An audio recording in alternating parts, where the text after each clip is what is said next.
Hey everybody, welcome to the Fire It Up with CJ show. Today we have Dr. Joe Dispenza, and he has a new book coming out at the end of October. It's called Becoming Supernatural, and we're going to talk about one of the incredible chapters that he has in the book, of which all of them are incredible chapters. They all align to experiences in his advanced workshop, all of which I've experienced and are fantastic. So welcome, Dr. Joe. I'm happy to be with you, CJ. So, first of all, I wanted to talk about your experience. You actually, in the very first chapter of the book, you talk about two experiences that you've had. You share one is an experience where you're asking about the pineal gland, and the second one is one in which you were traveling to multiple, simultaneously experiencing many realities. Um, you know what I'm talking about, right? Wow, I'm impressed that we're going to start the show off going right down that rabbit hole. Why not? Dr. Joe, why not? I mean, you started the book that way, so I figured, why not go down that rabbit hole? Let's go. So, one of the things that I'm passionate about, besides cooking great meals, is this concept called the mystical experience. And Mm-hmm.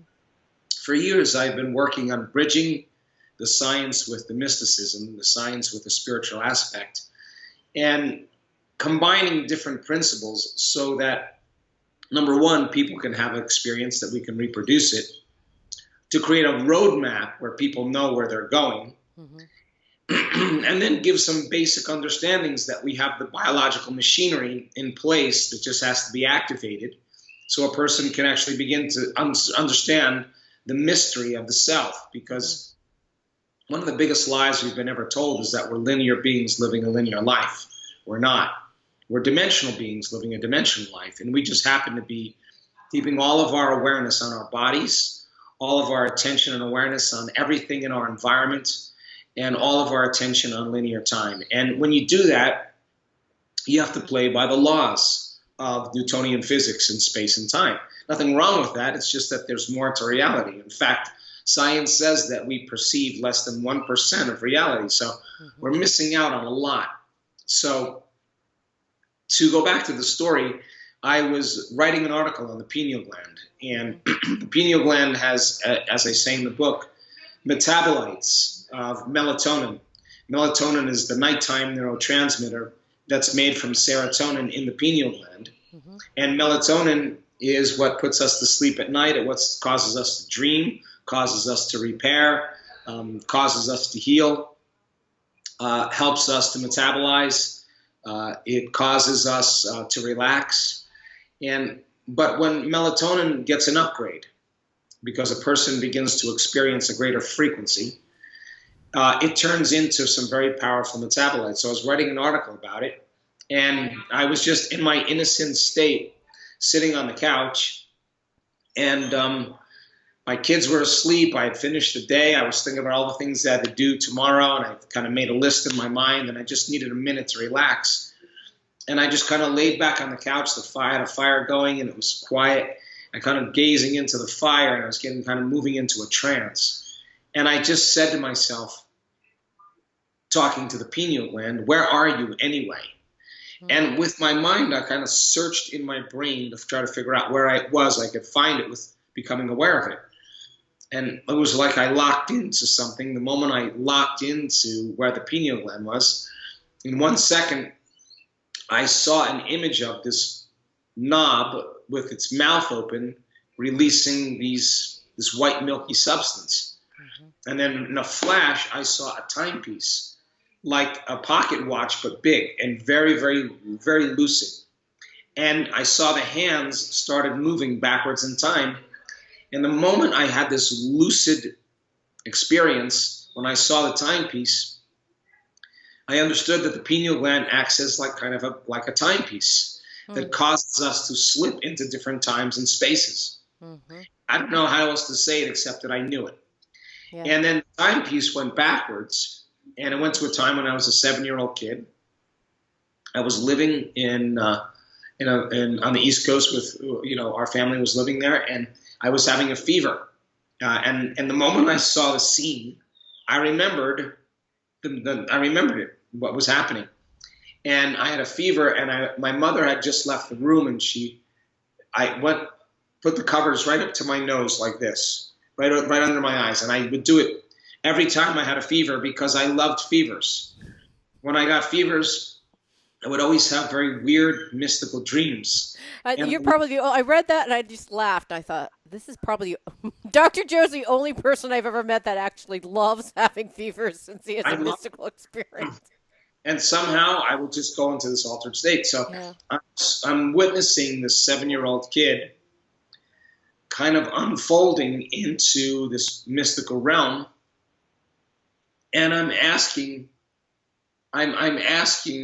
in a very intuitive way a question about the way reality is. And I have no idea as a 7-year-old how I knew to ask that question. But when I saw myself as a 7-year-old asking that question, I fell in love with that kid. Like, wow. And then I was seeing how I was looking at reality as like checkerboard squares, each having a different dimension or a different, expression, but it's more like looking in the two mirrors that are side by side in a bathroom. Mm-hmm. It's infinite. It was kind of like I was unraveling that idea of dimensions as a 7-year-old kid during a fever.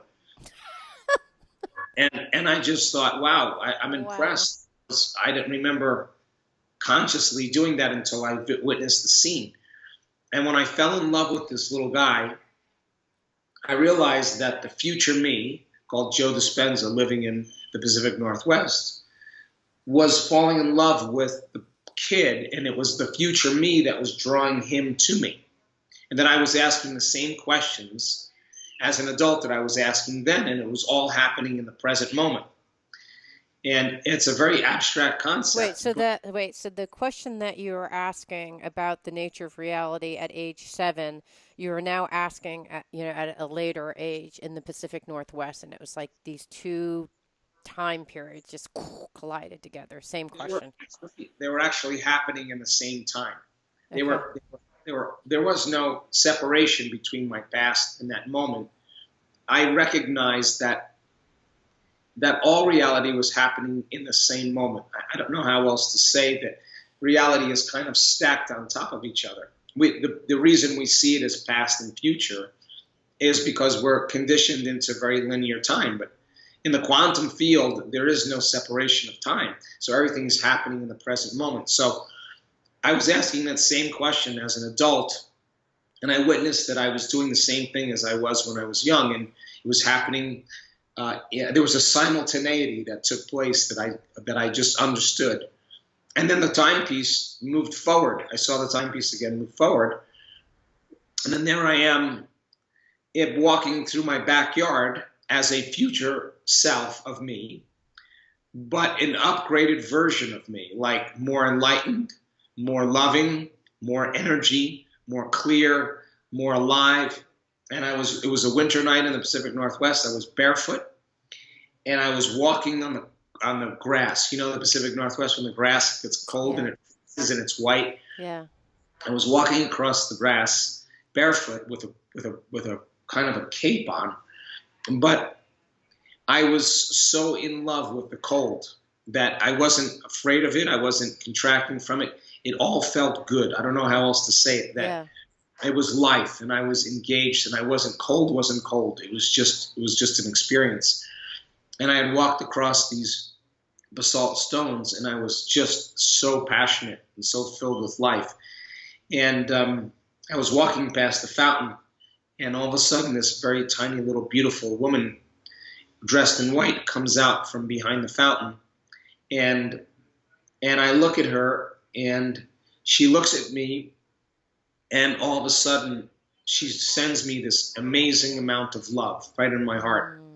Mm. And I was thinking in the moment before that I was so filled with love, and the next moment she looks at me and elevates love, more love within me, and I remember thinking, my God, there's more love to feel than this. Wow. And then one instant, I remembered why I was there. And I looked towards the window, and then there's me, who was washing dishes a few minutes before, sitting on the couch. And I could see him in the window, and I was in the backyard, Wow. and I was my future self, and I'm washing dishes, and all of a sudden I look at that guy and I fall in love with him because I see his challenges, I see how he loves to dovetail concepts, I see his sincerity, and I see certain things about his future because I'm him. I'm the guy, and I fall in love with him. And the moment I fall in love with him, as I'm washing dishes an hour before I sit on the couch, I remember having this funny feeling that someone's in the backyard. And I see myself in the window lean forward to look through the glass because there was a light behind me that was causing the reflection in the glass and I couldn't see the outside. So I kind of leaned forward to see if there was someone outside because I had this feeling someone was out there. Wow. It was just because my upgraded version of me was loving me, and I felt some feeling of love, and I was wondering where it came from, and I thought maybe someone was outside. So I had this moment where the pineal gland, the experience of the pineal gland, showed me that we can move through times and spaces, and we can experience relevant moments that are connected to our present moment. And so that started me on the journey of dissecting and understanding how physics of the quantum and dimensions begins to work with our biology and the pineal gland, and what is the system that takes that experience and makes it into vivid imagery. And so I write about that in the book. Okay, it's kind of like the loving version of Ebenezer Scrooge. You know how he goes to see his like former self, and he kind of sees himself throughout the whole time period. And so what you realize, and what is so amazing, and you talk about this in the book, is how many minutes had passed as you went through and saw your old, your 7-year-old self, and then yourself, washing dishes. How many minutes had occurred on actual chronological time? Oh, not more than just a few minutes. And that's the thing that's just, but of course, if there is no time, then of course, why wouldn't it take, a few seconds to go through all of this? Well, time is a fascinating concept, and I start out talking about it in Becoming Supernatural. But we only experience time when there's a separation between 2 points of consciousness. Mm-hmm. So I'm here in my present body, and then there's somebody over there, and I experience separation from them because they're material and I'm material, and my senses tell me that I'm here and they're there. Mm-hmm. There's me in the present moment, and then there's my future and my dreams. And that future seems separate from me because I experience time as linear. Here's one point of consciousness. I'm sitting here, and then there's the toilet in the other room, or the kitchen in the other room, and that's another point of consciousness. So the moment I become aware that I want to go to the kitchen and to the refrigerator, I have a separation between 2 points of consciousness. Mm-hmm. So that when I drag my body through space and go from one point of consciousness to another point of consciousness, we experience time in a linear way. Mm-hmm. So we've just been conditioned to believe that time is linear because we believe that we're bodies living in space and time. Mm-hmm. But in the quantum, that's not how it is at all. The quantum is the unified field. In the unified field, there is no separation. Everything is connected in a realm beyond space and time. So in that realm, there is no separation, so you have an infinite amount of time. And if you have an infinite amount of time, then you have a lot of things you can do in all the time you need in the world. So you have an infinite number of possibilities that exist in the eternal present moment. And all of a sudden, then time is inversed. In other words, you experience, when you move through time, you experience spaces or dimensions. Right. So the only way you move through time is not from moving faster from one point of consciousness to another, like moving your body. It turns into be frequencies. So as you change your frequency, you've changed your vibration. All frequency carries information, and all of a sudden you're experiencing another dimension, another reality, another possibility. And there just happens to be infinite number of those. In quantum physics, it's called the many worlds theory. Mm-hmm. There's just infinite possibilities. So I've done my best in being able to describe the distinction between space and time and space. Okay, when did this event occur? The one with the when you ask, what is the pineal gland, and then you went through this. When was that? I bet about 8 or 10 years ago. Wow. Okay. And so what began your journey of investigating like what the heck? You know, like I know they like what made you think I mean, first of all, it's a phenomenal experience. I would want to know more. How did you start looking at what was happening to explain it on a scientific basis? Well, I started to ask the question if I'm having a very profound mystical experience. Now, I'm not talking about having a dream. I'm talking about having a full on sensory experience without your senses. Hmm. So imagine if your senses were heightened right now by 25%. Everything you were seeing, everything you were hearing, everything you were smelling, tasting, and feeling. If your senses are heightened, your awareness of where you are is also heightened. Yes or Hmm. no? Yes. And consciousness is awareness. So when there's a change in awareness, there's a change in consciousness. And you can't have consciousness without energy. So all of a sudden, the brain starts processing greater frequencies and greater energy.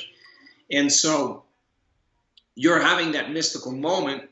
What is the biological system that's taking information from the field that's not coming from your memory bank? Right. What is it that's transducing, taking information and turning it into such vivid imagery? Right. And so I started researching the pineal gland as that little kind of But biological system. was it because you were asking what is the pineal gland that was what led you to that? Because there's lots of spiritual practices or lots of different practices that focus on your heart or your diet, tight like there's all different types of spaces. Why the pineal gland? Why did you focus there? Just because I had read an article um, probably a couple years before that just kind of caused me to wonder about it, Mm, and ran into a researcher, a biophysicist, friend of mine, and I was a editorial advisor for a magazine, scientific magazine, and he said, "Oh, you should check out this one researcher." So I checked out this researcher, and he was one of the few rigorous researchers that had done such extensive work on the pineal gland. Now, every one of those centers in our body are centers of information. mm-hmm. When you focus on your heart, you're going to feel gratitude and love, and your energy is going to expand, and you're going to be more selfless, and there's a whole consciousness that goes along with it. But as you climb up the body and you get to the pineal gland kind of caught my attention because there were so many weird things about it that I wanted to be able to piece together. So turns out that the pineal gland acts kind of like a cosmic antenna Mm-hmm. that allows us to tune in to different frequencies. And the pineal gland has tiny little crystals in it that are calcium carbonate crystals. They call them calcite crystals that are stacked up on top of each other. And I found an article after that experience that said that the pineal gland was a neuroendocrine transducer with piezoelectric effects. Now, most people would just go like, forget that. Yeah. But I knew that piezoelectric meant taking one form of energy and turning it into another form of energy. So when the crystals of the pineal gland are compressed, the compression of the crystals takes a mechanical stress and turns it into an electrical charge. Mm-hmm. And so the pineal gland all of a sudden becomes activated. That electrical charge begins to produce a resonant electromagnetic field. So I was like, okay, so how do you compress the crystals of the pineal gland? And there are certain yoga breaths in yoga that I learned that I kind of modified and created that allow us to begin to inhale and pull this energy, this fluid up our spine, and then squeeze our intrinsic muscles and just hold it for a period of time, begins to push that cerebral spinal fluid up into the brain, and the pineal gland sits right at the back of the third ventricle. And the compression of the crystals, by holding your breath and squeezing, begins to activate the gland. So when the gland gets activated, all of a sudden energy from the lower centers from the body begins to be released into the brain. And the brain goes into gamma brainwave patterns, a super aroused state. Now, in the last 5 years, I've been doing extensive scientific research, as you know, in Mm-hmm. our advanced workshops. We've done 19 advanced workshops, and we have probably close to 10,000 brain scans. Wow. And I now know that when that energy starts to move, when the person's doing this properly, the imagery that we see is the pineal gland and the surrounding area is very, very active, a lot of energy there. And the energy is not coming from something outside, like through the senses. The arousal that's created is coming from the body. There's a release of energy from the body to the brain, and the entire limbic brain is on fire. Once the brain goes on fire, then the brain goes into high gamma brainwave patterns, and the person literally is super conscious. So we've actually proven at this point that this is the system that takes place, and this is a system that becomes activated when done properly, and the person then has a profound subjective experience that we could say, oh, that's probably very real, because they can't make their brain do that. Right. Now, the amount of energy that we've captured in the brain in our research is over 200 times normal. You never even see it in clinical studies. Right. There's so much energy in the brain that 99.7% of the population fall in 3 standard deviations above normal or 3 standard deviations below normal. It's a bell curve.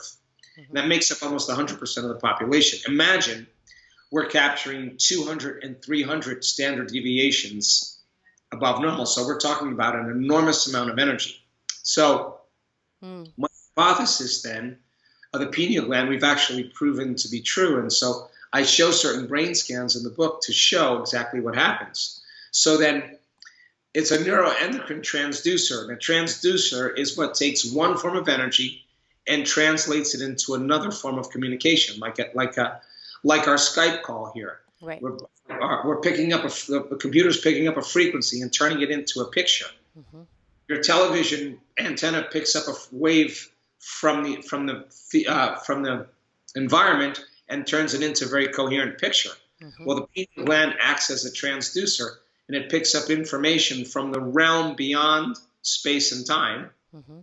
And that imagery then is transduced into very powerful pictures. And it's the metabolites of the pineal gland that create such a profound inner vision. That's why it's called the third eye. You're having an inner vision, and that inner vision is blowing your mind because it's way bigger than anything you've ever experienced and more real than anything you've ever experienced in your past external environment. And since experience enriches the brain, and it does, and since experience produces a profound emotion, right in that moment, that person's creating a long-term memory. And they're wiring their brain, and they're sending a new emotional, chemical, energetic signal to their body. And we could say in 1 second, the past is being washed away. And when they come back to their senses, now they have more circuits in their brain in place, and it seems like some veil, some conditioning about our limitation is removed, and see a broader spectrum of reality, because now we have the circuits in place to perceive what's always been there, but we didn't have the wiring in our brain to perceive it, because we don't perceive things how they are, we perceive things how we are. So the brain gets a neurological and biological, and the body gets a neurochemical genetic upgrade. It makes sense then that you're going to see more of reality the way it is. Okay, so let me map this back to your story. You're sitting on your couch, you're like looking into the fire, you're getting into a trance state. You're not necessarily doing the breathing to like have the synovial fluid. None of that stuff was happening. But somehow you're able, and for people who are not familiar with the pineal gland, it's the intersection of this, is this right? An intersection of the intersection of these two lines. How would you describe where it is? It's like between the back of your throat and the back of your head. It's back here. Oh. Back there. Okay. The pituitary is more right here. Okay, that's the pituitary. So this is the pineal gland. Okay. Wait, I didn't even know. I don't know what I've been activating, Dr. Joe, but you're saying it's like right here, right? Okay. Yeah. So you're sitting on the couch, and so basically what's happening is you're able to. So I'm mapping this with the thing that you just said. So all of a sudden you have a little radar beep, or eep, wherever it is, pop up, and then all of a sudden it's receiving images. Is that what's working? So it's receiving images of you as a younger child, of you as a future version. It's all.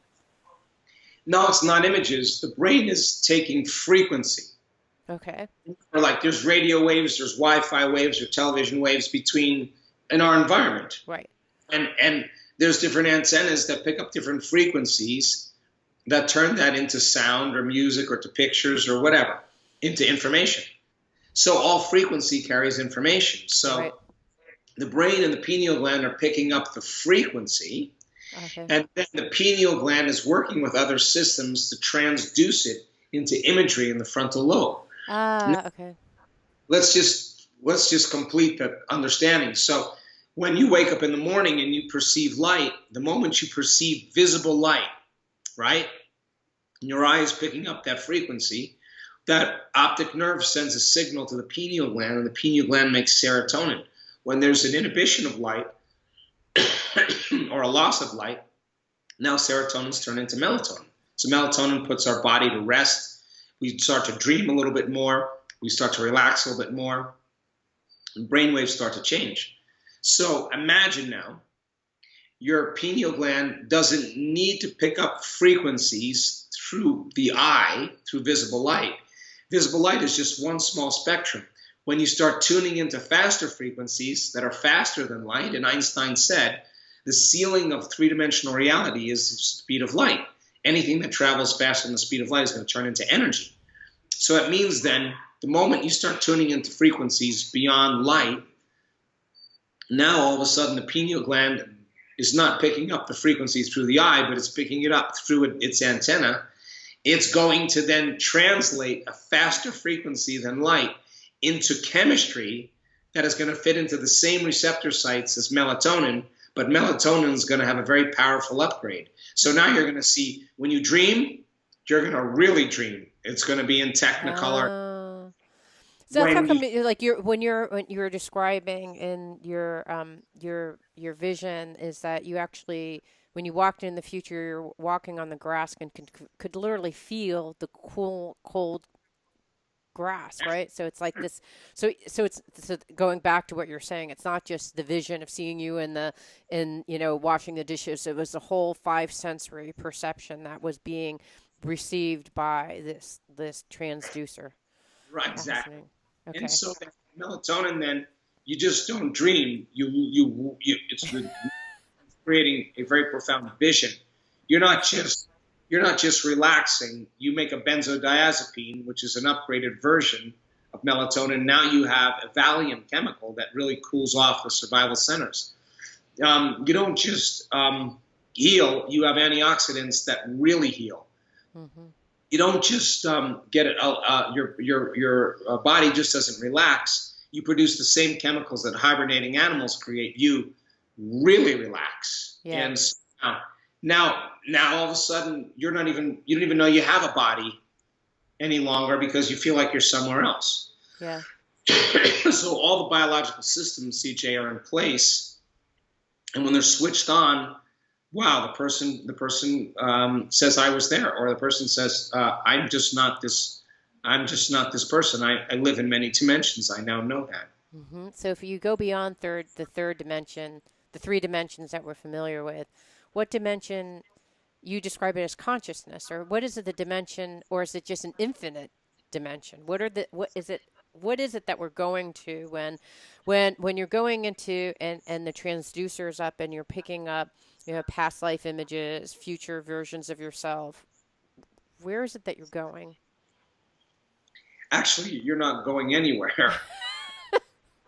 Okay, what's happening to what's happening to you?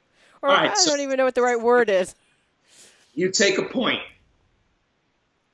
You drag a point, you create a line. Mm-hmm. That's one dimension. You take a line, you drag a line, you create a plane. Mm-hmm. That's two dimensions. You take a plane, you drag it again out, now you create a cube. Now you have three dimensions. Mm-hmm. So everything in our physical reality is three-dimensional, and we experience it with our senses. You got to touch it, you got to see it, you got to smell it, you got to feel it, you got to taste it. Our senses plug us into reality. Excuse me. So the fourth dimension is time. And when we start moving through time, now we all of a sudden add another dimension to our three-dimensional reality. What exists beyond the fourth dimension is the fifth dimension, where all of a sudden you have so much time, you have more time than you have space. So you have the eternal present moment. And if you have an eternal present moment, you have an infinite amount of time. In three-dimensional reality, you have an infinite amount of space. Space goes on forever.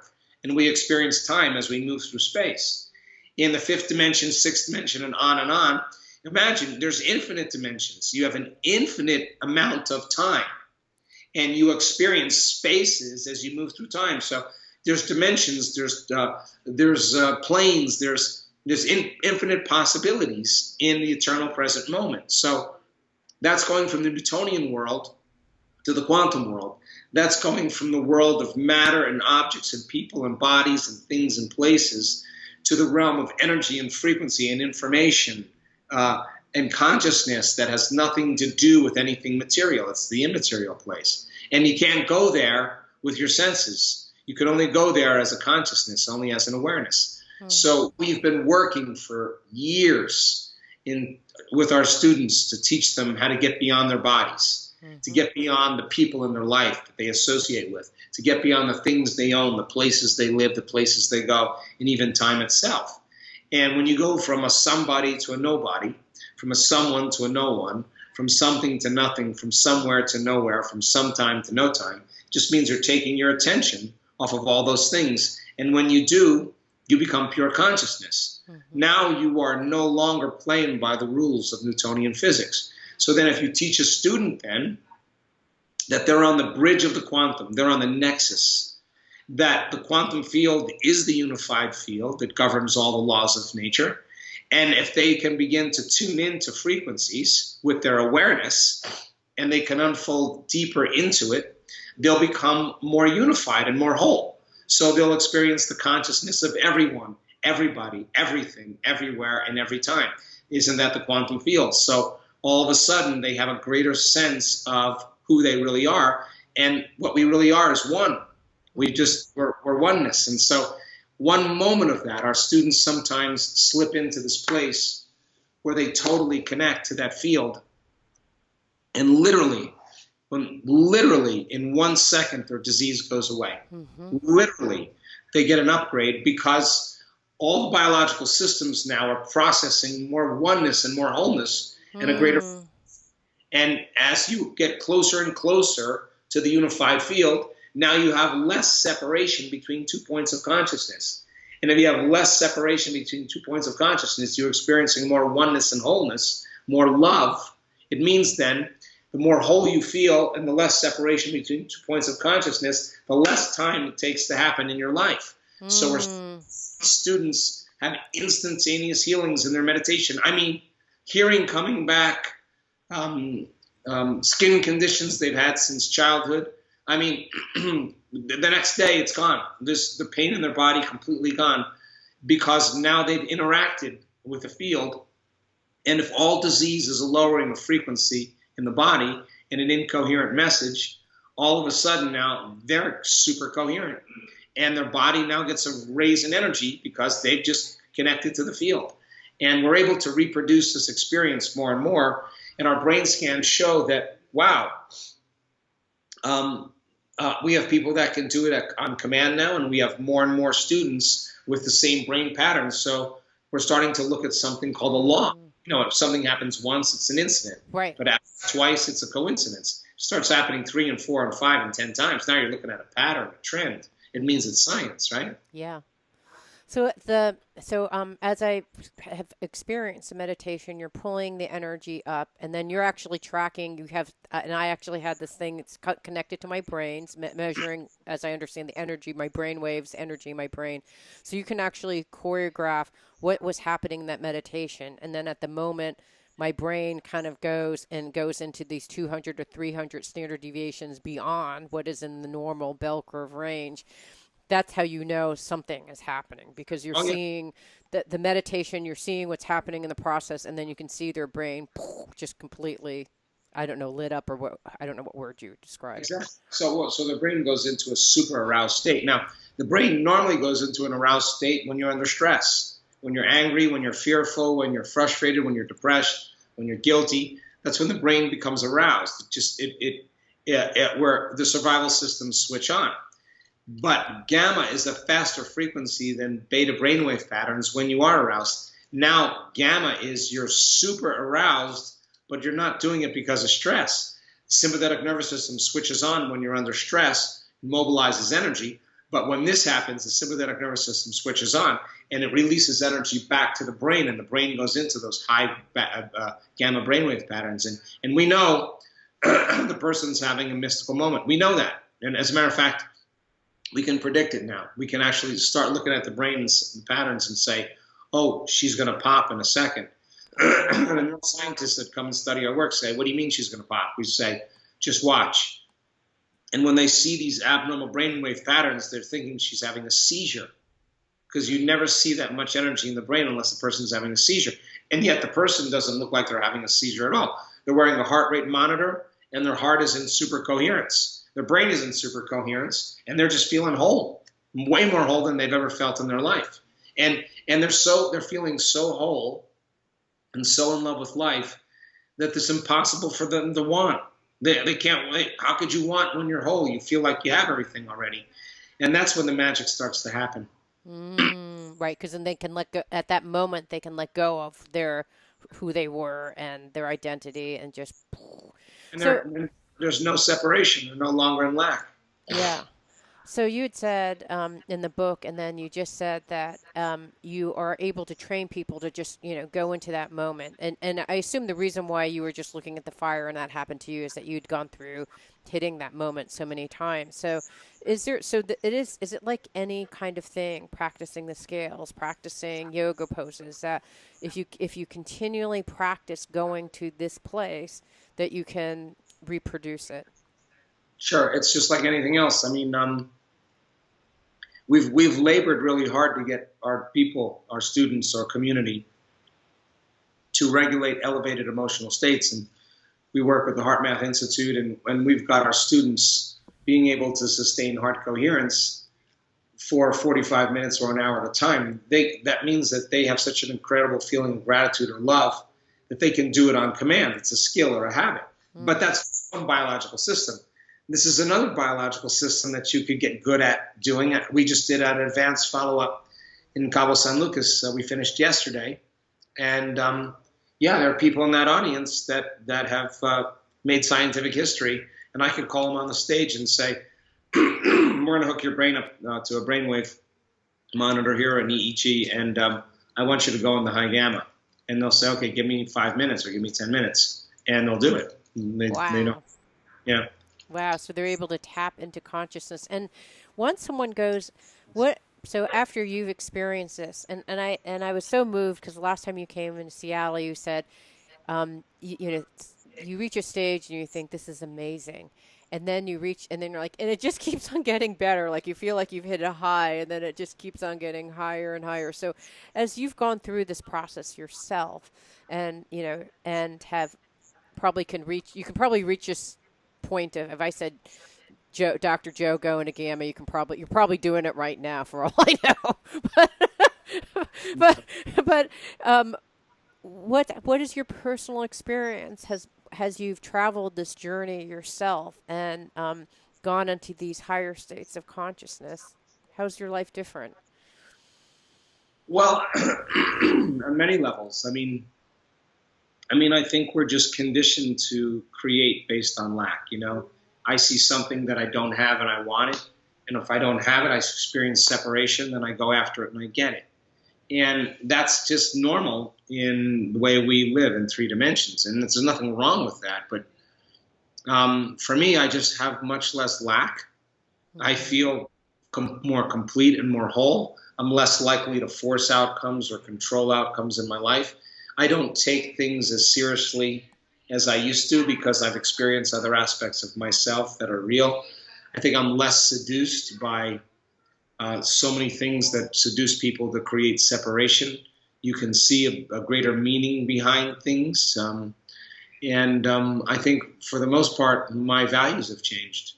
My values about life and my values about community and people and who we really are and why we're here, I think have changed dramatically, just because every time I have a mystical experience and I mean every time, the first thing I think when I come back to my Joe Dispenza identity is, wow, you got this all wrong, dude. You got it all wrong. It's not Mm. you've been thinking it at all. You get a little glimpse, and there was some conditioning, some veils, some filters removed, and you see things a little differently. And to me, I think that's how we journey back to source. I think it's how we journey back home. It's Hmm. just having those greater and greater moments in consciousness that literally changes our energy. And so I don't really want anything material anymore. I mean, it doesn't matter to me. I mean, what I really want is those moments, and I live for them. Hmm. What are your values now? What would you say your core values are now? My values really have to do with connecting and with people and with my message, and transforming individuals and transforming cultures, and recording it and demystifying the process so that people have within their reach all the tools to live a better life. Yeah, so it's getting the word out there. It's just as much as you can to get the word out there. Actually, I'd probably rather say it more like it's not like I have to get the word out there. I think the word is out there. I think what is more important is that this is a time in history where it's not enough to know. This is a time in history to know how. What I want to do is demystify the process, make it so simple because we've measured it so many times that I could teach it better and say it easier and more simple. Get a community of people that can do it consistently, like the 4 minute mile, so that once that's broken, everybody can pierce that layer. Mm. And then set up the conditions in the environment to give people the proper instruction Mm. so they can apply that knowledge. I'm more about the application. I think that information now is out there and nobody needs to hear it any longer. They just need the experience.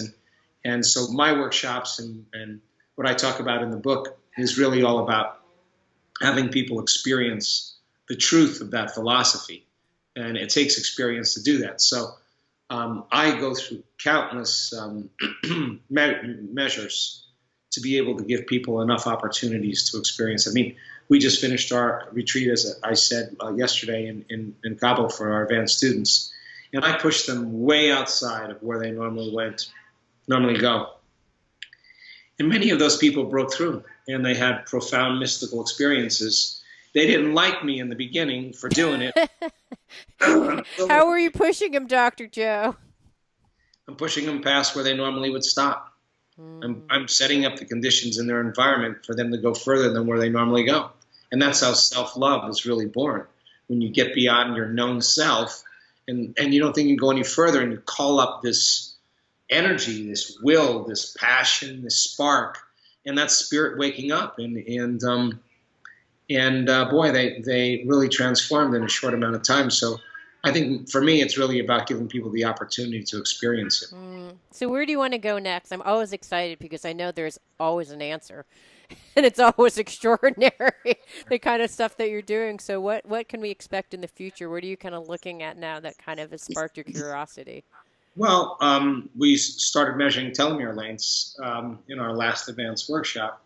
And telomeres are the shoestrings that are on the end of DNA that really tell us our true chronological and biological age. So I was interested in taking a group of students and seeing if they could lengthen their telomeres. And if they could, they would be reversing their age. And so Wow. we're doing a telomere project right now. And it's really cool because the scientists that I talked to initially were saying, I don't think that's going to work. And then I said, well, okay, typically things take place in time. Telomeres are like fingernails. They're like hair. They grow over time. And I said, but that's linear. I said, what if a person is having a spontaneous remission in 1 second? Would there be a length in their telomeres? Because they're not experiencing it in three-dimensional reality. They're experiencing it in no time. And if it's no time, it's quantum. And the researchers were on the phone for like a minute. They didn't say a word. And they were like, you know what, you're right. That's absolutely possible. So I want to push the envelope to see if it's possible to reverse aging and lengthen telomeres. We've already proven that you can change gene regulation in 4 days. So I guess the next thing for me is just telomeres. And the gene regulation is through the saliva. Like, what is it, the research that you did on that? So we did 7,500 different gene regulations on students to determine if in 4 days they were able to upregulate, signal new genes to make new proteins. Hmm. And again, a lot of the scientists said, it's not going to happen in 4 days. And I said, what if our students are living 4 lifetimes in 4 days? He said, what do you mean? I said, we're going to have them thinking differently, making different choices, doing different things, creating new experiences, and feeling new emotions. And he said, well, let's try it. So we did salivary samples, and we did a random study on 35 people, randomly selected. And it was amazing because we had 8 common genes. Now, they had upregulated individually their own specific ones, but we had 8 genes in common amongst our community that were activated in 4 days. One that suppresses cancer cells and tumor growth. Wow. One that stimulates stem cells to go to damaged areas and repair damaged tissue. Another one for oxidative stress, to reduce aging and oxidative stress, to strengthen the immune system, to activate the skeletal structures of the cell called the microtubules that are responsible for picking up frequency and consciousness. So just in 4 days, we were able to do that. So out of in 4 days, you took these 75 people, and you were able to see that these what or 7 or 8 things were actually changed with all 75 people. Yeah, no, we took 35 people. Okay, We sorry. checked 7,500 different gene expressions, Okay, and got it. we found out what we were looking to see, what common ones Changed were in all the active. We 35. out of 35 people, we had 8 ones that were all in common, but we had individual ones that were unique to them that were upregulated as well. But we were just looking for the 8 common ones. Wow, that's incredible. Uh, Supernatural. Becoming Supernatural. The book is out October 31st. Is that the right date? I have that's the date. Yeah. Yeah, it is fantastic. Thank you so much for all that you do. Tell people. I'm kind of shocked. Tell people how they can go to your website. There's a whole bunch of different. Now you're only doing advanced workshops, so people actually want to experience these things. No, we have through the rest of 2017, we're doing still progressive workshops. I have at least 5 or 6 of them to still do before the end of this year. And we have a couple left in the United States. Well, the one in New York is sold out. The one in Santa Cruz is sold out also. One in Austin, Texas is I think it's still open. I think there may be one more in the United States. I can't remember. But then I'm in Europe. I'm in Germany. I'm in London. I'm in Barcelona. I'm in different places before the end of the year. But we do progressive workshops through end of 2017. And our advanced workshops, we've done 19. We're done. We're not doing any more this year. But next year, we're doing week-long retreats. Oh And wow. yeah, because, imagine 3 days, 4 days, people are breaking through and I have to send them home. What if we had 3 more days? What would they be able to do? So we're doing week-long events, and the progressive workshops will now be an online course. And you can just go to my website, drjoedispenza.com, and it's all there. Thank you. Thank you so much. Thank you. It means so much to me that you're listening to the show. Would love your support in any way by giving me comments below, or to subscribe to the show, or share the show with friends. Thank you again for your support. Love and blessings. Appreciate it. Yeah.